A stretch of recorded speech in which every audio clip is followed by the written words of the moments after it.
श्री आञ्जनेय सहस्रनाम स्तोत्रम्। श्रीराम राम रामेति रमे रामे मनोरमे सहस्रनाम तत्तुल्यम् रामनाम वरानने।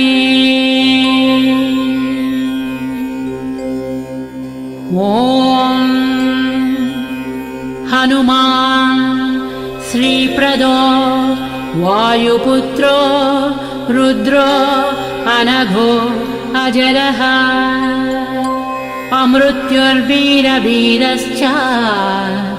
ग्रामवासो जनाश्रयः धनदो निर्गुणः शूरो वीरो निधिपतिर्मुनिः पिङ्गाक्षो वरदो वाग्मी सीताशोक विनाशनः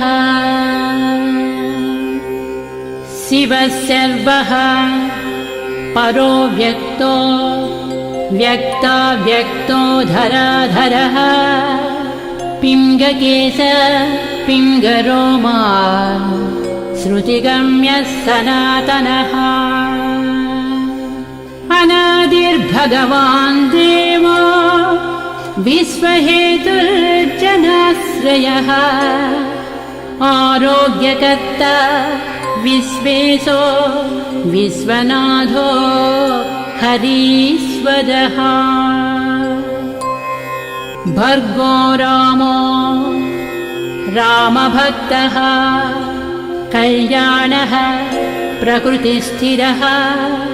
विश्वम्भरो विश्वमूर्तिः विश्वाकारश्च विश्वपः विश्वात्मा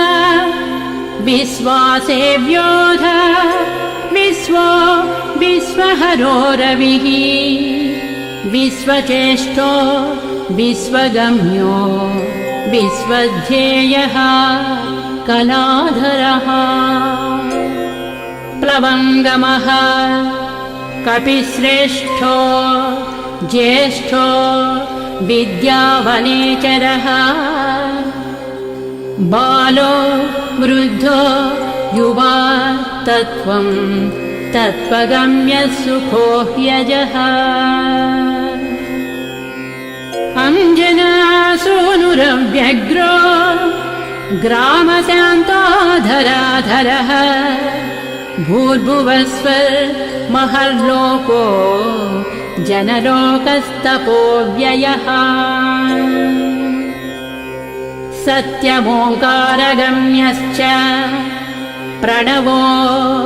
व्यापको वलः शिवो धर्मप्रतिष्ठाता रामेष्टः फल्गुणप्रियः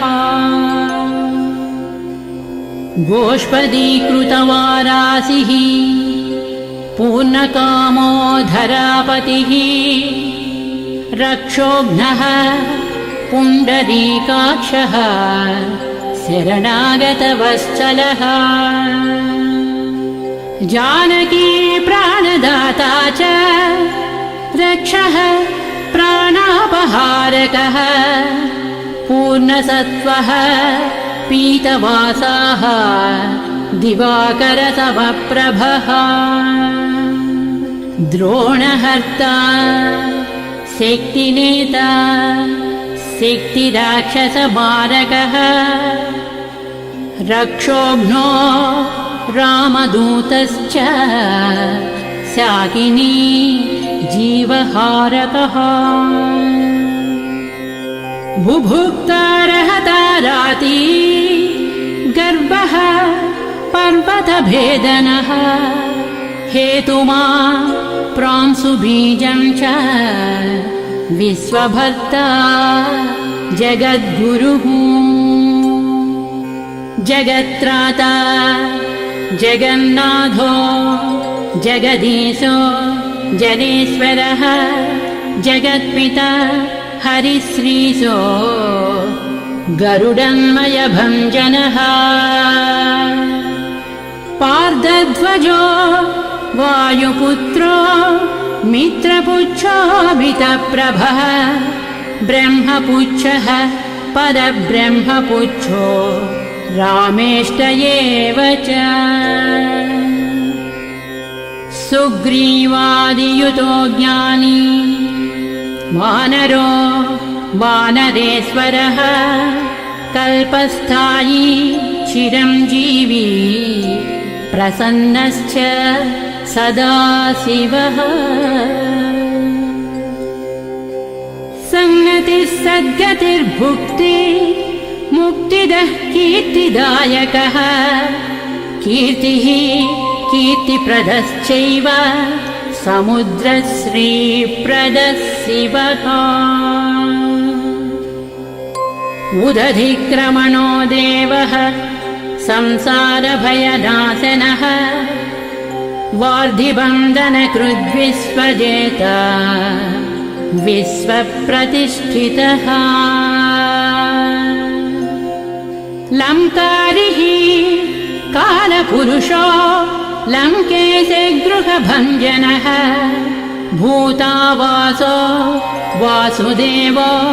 वसुस्त्रिभुवनेश्वरः श्रीरामदूतः कृष्णश्च लङ्काप्रासादभञ्जनः कृष्णः कृष्णस्तुतः शान्तः शान्तिदो विश्वपावनः श्रीरामदूतः कृष्णश्च लङ्काप्रासादभञ्जनः कृष्णः कृष्णस्तुतः शान्तः शान्तिदो विश्वपावनः विश्वभोक्ता च वारिघ्नो ब्रह्मचारी जितेन्द्रियः ऊर्ध्वगोलाङ्गुलीमाली लाङ्गूलहतराक्षसः समीरतनुजो वीरो वीरमारो जयप्रदः जगन्मङ्गलदः पुण्यः पुण्यश्रवणकीर्तनः पुण्यकीर्तिः पुण्यगतिः जगत्पावनपावनः देवेशो जितरोधश्च रामभक्तिविधायकः ध्याता ध्येयो सभः साक्षी चेतश्चैतन्यविग्रहः ज्ञानदः प्राणदः प्राणो जगत्प्राणः समीरणः विभीषणप्रियः शूरः पिप्पलाश्रयसिद्धिदः सुहृत्सिद्धाश्रयः कालः कालभक्षकभर्जितः लङ्केशनिधनस्थायी लङ्कादाहक ईश्वरः चन्द्रसूर्याग्निनेत्रश्च कालाग्निः प्रलयान्तकः कपिलः कपीशः पुण्यराशिद्वादशराशिगः सर्वाश्रयो प्रमेयात्मा रेवत्यादिनिवारकः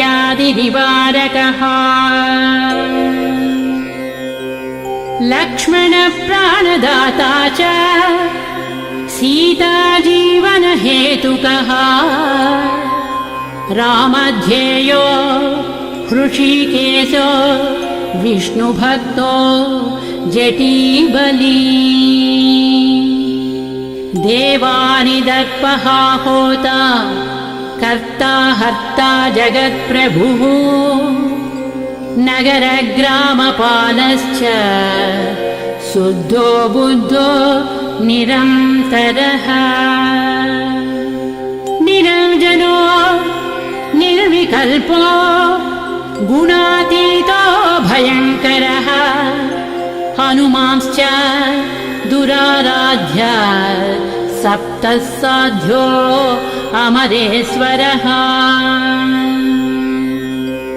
जानकी घनसोपोद्धतापहर्ता परात्परः वाङ्मयः सदसद्रूपकारणं प्रकृतेः परः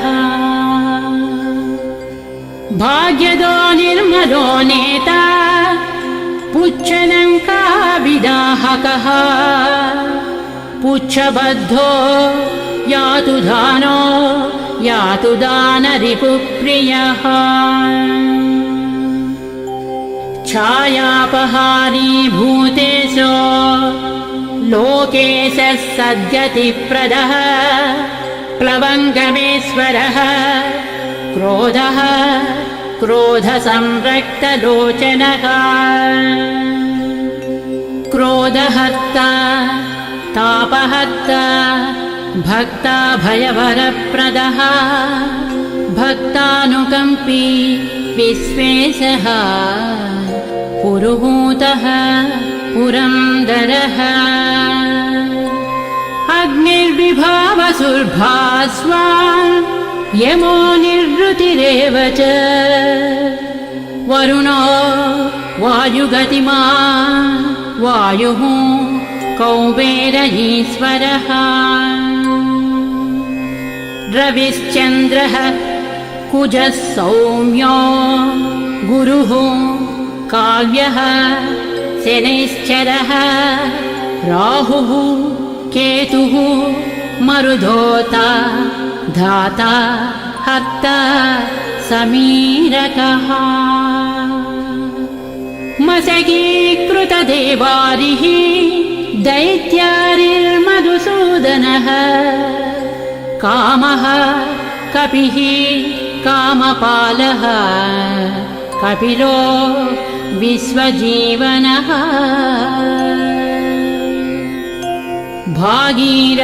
भागीरथीपदाम्बोजः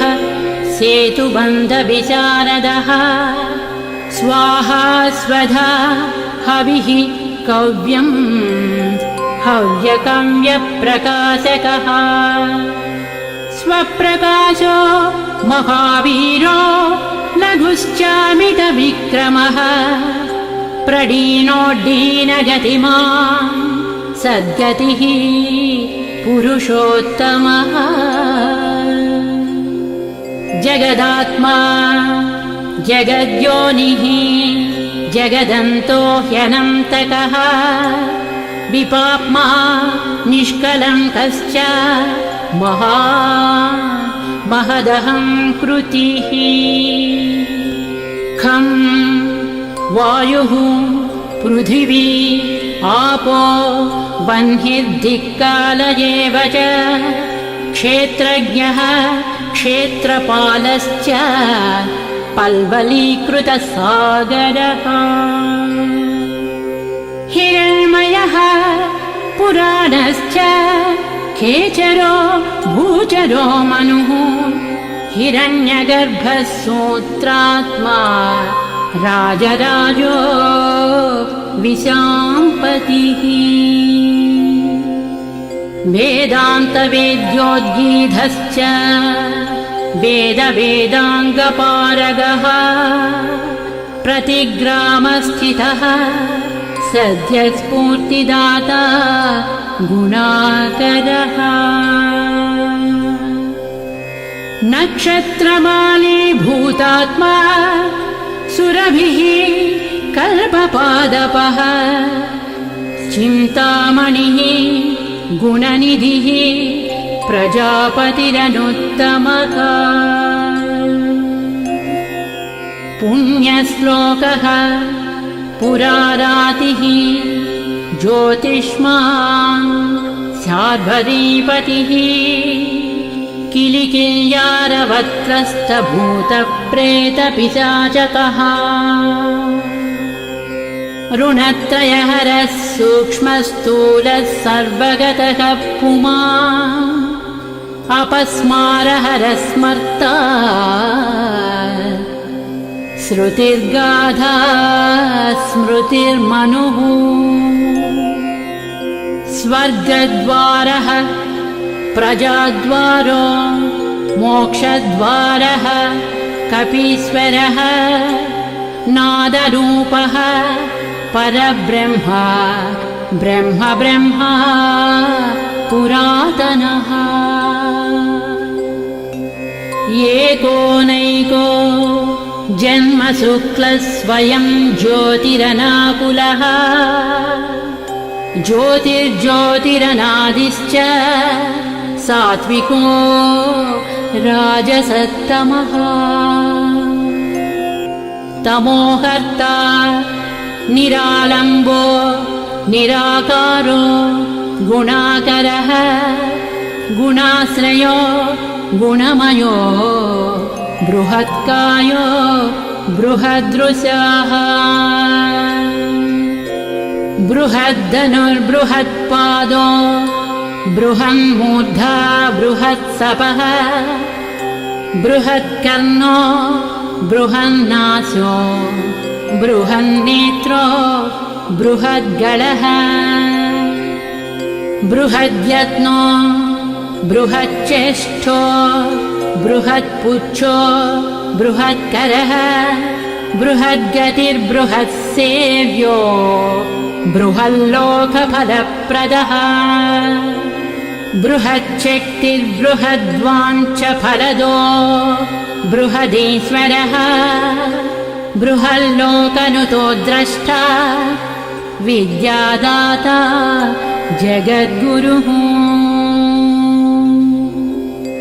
देवाचार्य सत्यवादी ब्रह्मवादी कलाधरः सप्तपातालगामी च मलयाचलसंश्रयः उत्तरास्यास्थितः श्रीदो दिव्यौषधवशः खगः शाखामृगः कपीन्द्रश्च पुराणश्रुतिसञ्चरः चतुरो ब्राह्मणो योगी योगगम्यः परात्परः अनादिनिधनो व्यासो वैकुण्ठः पृथिवीपतिः पराजितो जितारातिः सदानन्दश्च ईशिता गोपालो गोपतिर्गोप्ता कलिः कालः परात्परः मनोवेगी सदा योगी संसारभयनाशनः तत्त्वदाता च तत्त्वज्ञः तत्त्वं तत्त्वप्रकाशकः शुद्धो बद्धो नित्यमुक्तो युक्ताकारो जयप्रदः प्रलयोमितमायाश्च मायातीतो विमत्सरः मायानिर्जितदक्षश्च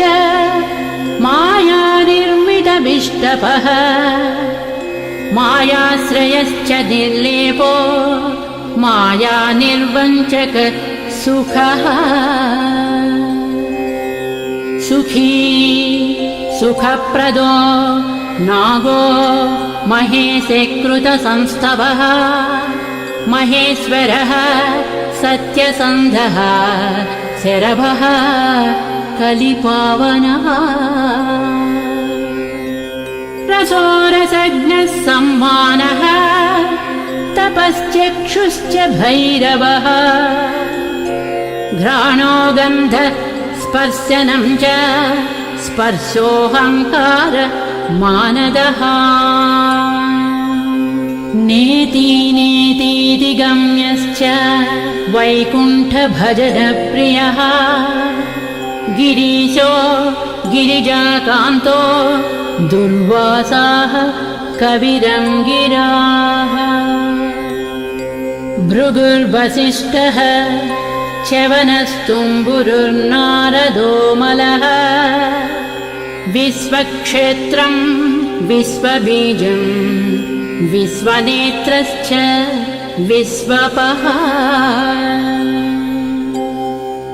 याजको याजमानश्च पावकः पितरस्तथा श्रद्धा बुद्धिः क्षमा तेन्द्रामन्त्रो मन्त्रयुतस्वरः राजेन्द्रो भूपतिः कण्ठमाली संसारसारथिः नित्यः सम्पूर्णकामश्च भक्तकामधुगुत्तमः गणपः कीशपो भ्राता पिता माता च मारुतिः सहस्रशीर्ष पुरुषः सहस्राक्ष सहस्रपात् कामाजित् कामदहनः कामः काम्यफलप्रदः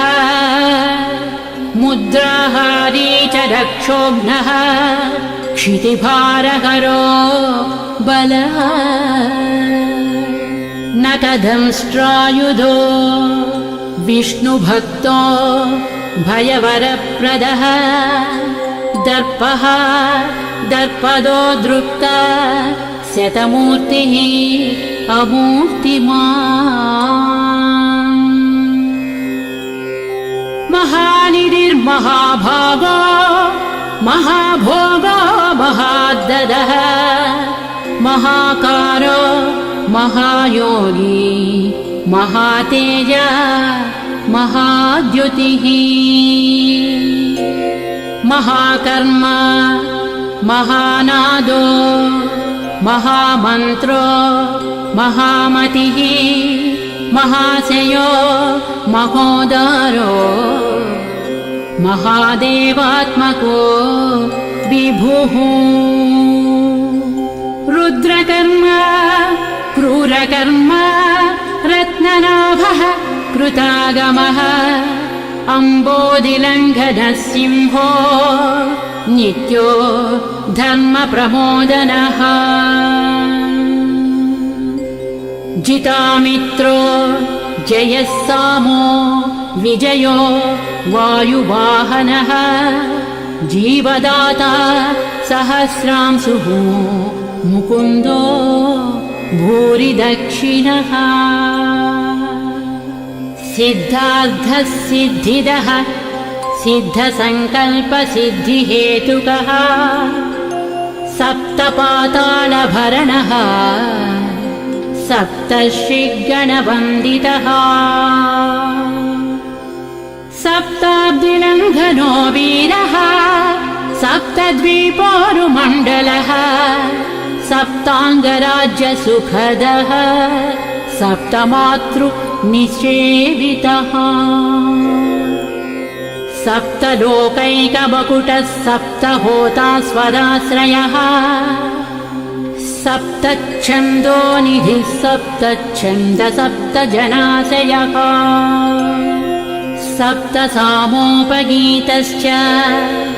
सप्तपातालसंश्रयः मेधावी कीर्तिदः शोकहारी दौर्भाग्यनाशनः सर्ववश्यकरो भर्गो दोषघ्नः पुत्रपौत्रदः प्रतिवादी मुखस्तम्भो दुष्टचित्तप्रसादनः पराभिचारशमनो दुःखघ्नो बन्धमोक्षदः नवद्वारपुराधारो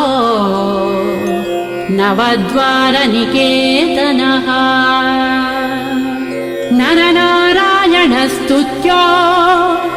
नरनाथो महेश्वरः मेखली कवचे खड्गी ब्राजिष्णुर्विष्णुसारथिः बहुयोजनविस्तीर्णपुच्छः पुच्छहतासुरः दुष्टग्रहनिहन्ता च पिशाचग्रहघातुकः बालग्रहविनाशी च धर्मो नेता कृपाकरः उग्रकृत्योग्रवेगश्च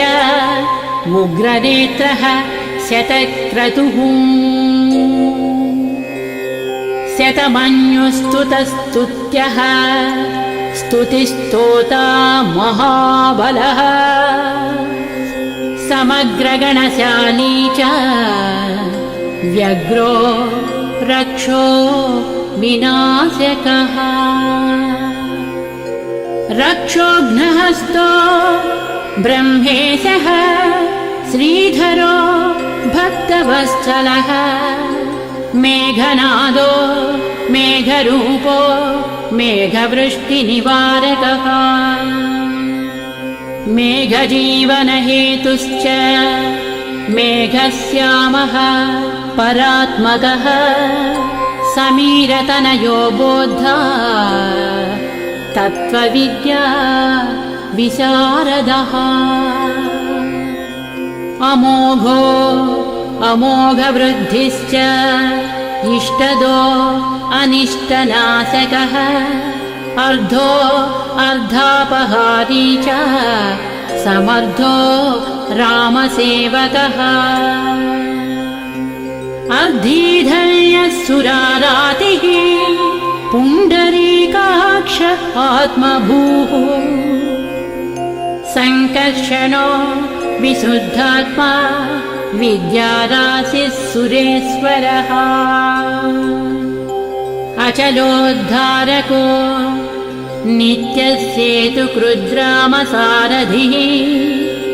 आनन्दः परमानन्दो मस्त्यः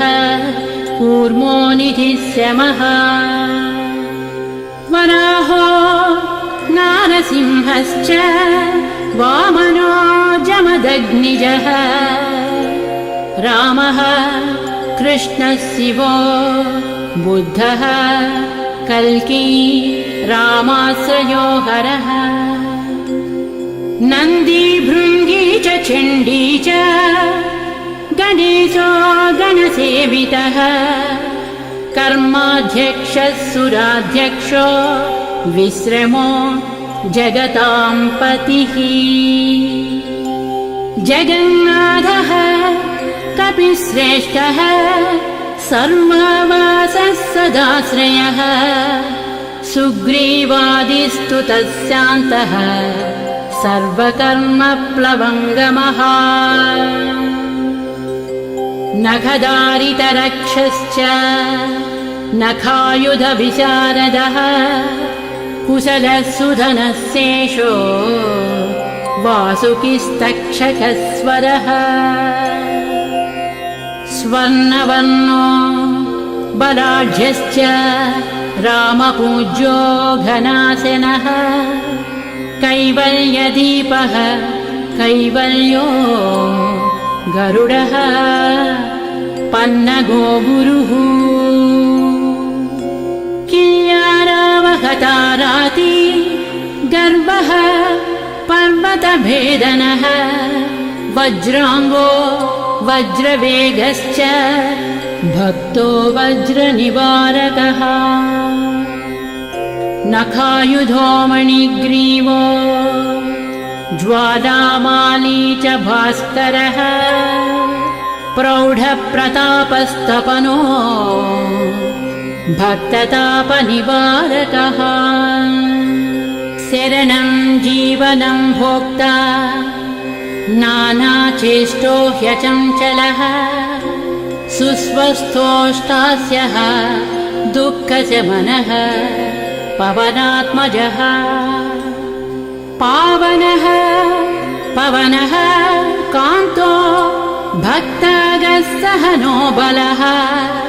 मेघनाद रिपुर्मेघनाद संहृतराक्षसः क्षरोक्षरो विनीतात्मा वानरेशः सतां गतिः श्रीकण्ठः सितिकण्ठश्च सहायः सहनायकः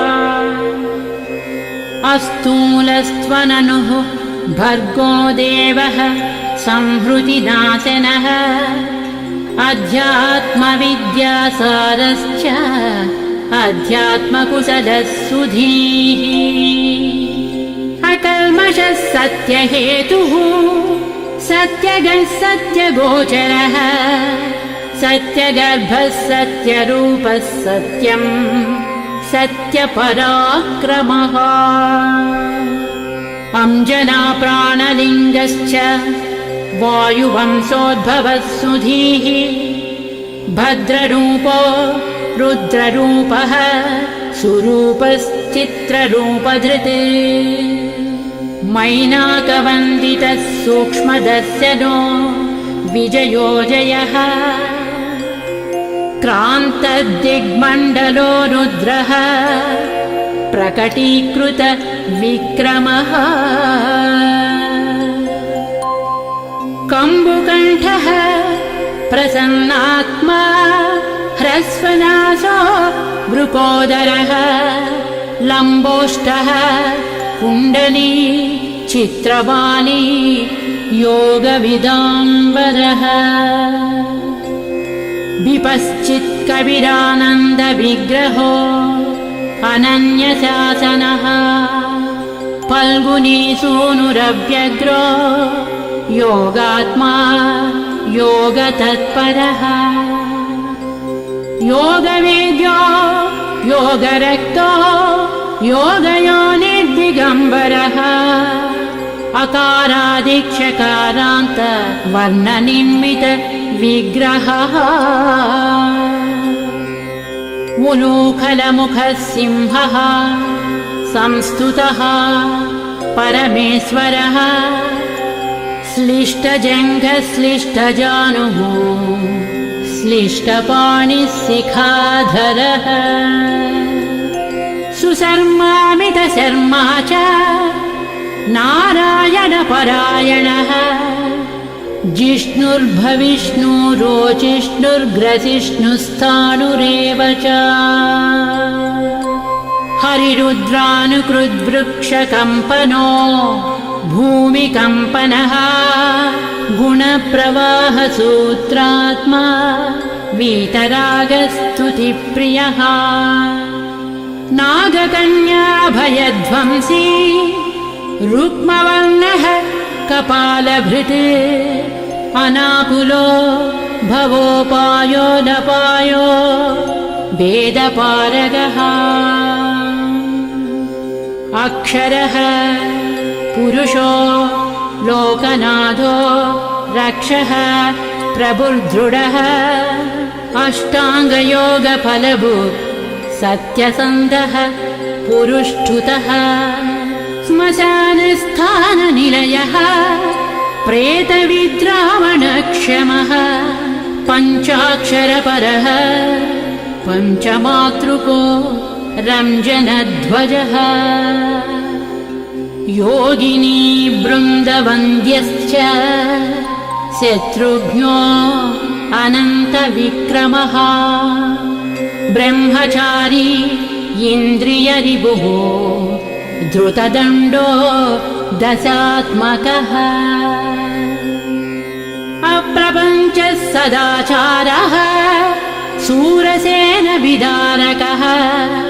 वृद्धप्रमोदश्चानन्दः सप्तजिह्वापतिर्धरः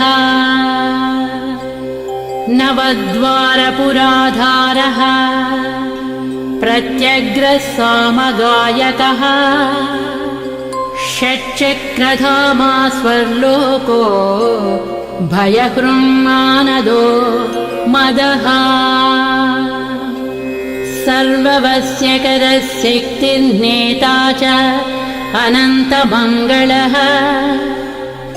अष्टमूर्तिधरो नेता विरूपस्वरसुन्दरः धूमकेतुर्महाकेतुः सत्यकेतुर्महारथः नन्दिप्रियः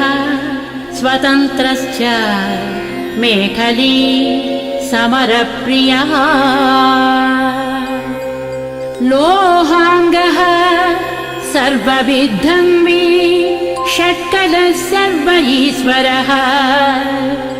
फलभुक्कल्पहस्तश्च सर्वकर्मफलप्रदः धर्माध्यक्षो धर्मफलो धर्मो धर्मप्रदोद्धतः पञ्चविंशतितत्त्वज्ञस्तारकब्रह्म तत्परः त्रिमार्गवसतिर्भीमः सर्वदुःखनिबर्हणः ऊर्जस्वान् निर्गलशूली माली गर्भो निशाचरः रक्ताम्बरधरो रक्तो रक्तमाला विभूषणः वनमाली शुभाङ्गश्च श्वेतश्वेताम्बरो युवा जयो जयपरिवारः सहस्रवदनः कविः शाकिनी डाकिनी यक्षदक्षो भूतौघभञ्जनः सद्यो जातः कामगतिः ज्ञानमूर्तिर्यशस्करः शम्भुतेजाः सार्वभौमो विष्णुभक्तः प्लवङ्गमः चतुर्नवतिमन्त्रज्ञः पौलस्य बलदर्पः सर्वलक्ष्मीप्रदः श्रीमान् अङ्गदप्रियः ईडितः स्मृतिर्बीजं सुरेशानः संसारभयनाशनः उत्तमः श्रीपरिवारः श्रीभू दुर्गा च कामदृक् सदा गतिर्मातरिस्वा रामपादाब्ज षट्पदः नीलप्रियो नीलवर्णो नीलवर्णप्रियः सुहृत् रामदूतो लोकबन्धुः अन्तरात्मा मनोरमः श्रीरामध्यानकृद्वीरः सदा किं पुरुषस्तुतः रामकार्यान्तरङ्गश्च शुद्धिर्गतिरनामयः पुण्यश्लोकः परानन्दः परेशः प्रियसारथिः लोकस्वामी मुक्तिदाता सर्वकारणकारणः महाबलो महावीरः पारावारगतिर्गुरुः समस्तलोकसाक्षी च समस्तसुरवन्दितः सीता समेत श्रीरामपाद सेवा दुरन्धरः समस्तलोकसाक्षी च समस्तसुरवन्दितः सीता समेत श्रीरामपाद सेवा दुरन्धरः श्री आञ्जनेय सहस्रनामस्तोत्रं सम्पूर्णम् श्री आञ्जनेय सहस्रनाम